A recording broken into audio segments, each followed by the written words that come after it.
በዋት በኩል ህገ መንግስቱና የሀገሪቱን ህጎች ተከትሎ ለመስራት መስማማት ነው የነበረው። ከዚያ ሊሆን የሚችለው ቀጥሎ የነበረው ስቴፕ በሽብር ተከሶ ስለነበረ ተፈረጆ ታገዶ ስለነበረ የፌደራል መንግስቱ ስራ በፍጥነት በሽብር ከተፈረጀበት በፓርላማ አስወስኖ ያነሳል የሚለው ነው ያለው። ዘን በሽብር ከተፈረጀበት ሲነሳ ቀጥሎ ያለው ወደ ህጋዊ ማቀፍ ይመለሳል። ህግ አክብሮ ይንቀሳቀሳል። ህግና ህገ መንግስትን አክብሮ ሲንቀሳቀስ ምርጫ ቦርድ አንዱ ይሆናል። ምርጫ ቦርድ ገዢውን ፓርቲ ብልጽግናንም ይሁን ሌሎች ተፎካካሪ ፓርቲዎችን ህዋትን የሚያስተዳድርበት መንገድ ተመሳሳይ ይሆናል። ጉባኤ የምታረግበት ስርዓት አለ። ጉባኤ የምታረግበት ደንብ አለ። እሱ ደግሞ ተሰጠው ኃላፊነት አለ ሱፐርቫይዝ የሚያረግበት። በዚህ መሰረት እኛንም አስደግሞ ያውቃል።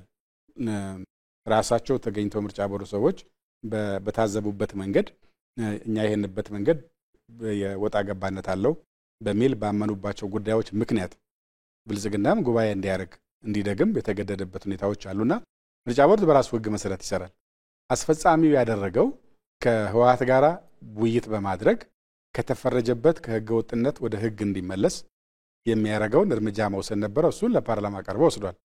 ከዛ ከህወሓት ደግሞ የሚጠበቅ የነበረው ወደ ህጋዊ እንቅስቃሴ እንዲመለስ አሁን ስለተደረገ ህጋዊነት ተላብሶ ቀጣይ በህግ ማሟላት ያለባቸው ጉዳዮችን ይሰራል የሚል ነው አንደርስታንዲንግ ያለው። ሪያሊቲውም እሱ ነው። ያንን ለማድረግ የተጀማመሩ አሉ። አሁን ችግሩ ምንድነው? መጥቶ ተነጋግሮ ተስማምቶ ፈርሞ ጥሩ ነው ብሎ አመስግኖ ሄዶ ልክ እንደ ተፈናቃዮቹ ነው።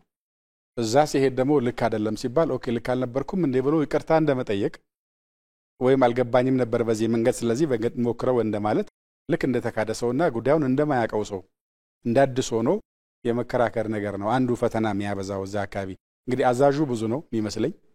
ከስር ቁጭ ብሎ በምንም ላይ ማይሳተፍ ምንም ተጠያቂነት የሌለበት ምንም ፎርማል አሳይመንት የሌለው በፎርማል የምታረገውን ኤንጌጅመንት ግን እየፈረጀ መሄድ እሱን እያጠቃ መሄድ ሁሉ ነገር እሱ ባለው መሰረት ካልሆነ ሻዶ ነው ከጀርባ ነው ያለው። ሶ አይ ቲንክ ደብረጽዮንም መቶዚ ተስማምቶ ጨርሶ ምን አድርጎ ኤዲት የሚደረግለትን ኤዲት ተደርጎለት ከሄደ በኋላ ነው ከትንሽ ጊዜ በኋላ አይ እንደዛ አልነበረም ያለው ስለዚህ አይቻልም ወደሚል ነገር መጣ። አላቅም እኛ ጋር የነበረው ከፕሪቶሪያ ስምምነት አንፃር ስለ እውቅና የሚባል ነገር የለም። ያለው ወደ ህግ ስለመመለስ ነው። ወደ ህግ ለመመለስ ደግሞ ከሽብር ማንሳት ነው። እሱን ደግሞ ሄደን አንስተናል ከነንቱና ከዛ በኋላ ህግ አክብሮ መንቀሳቀስ ነው የሚጠበቀው።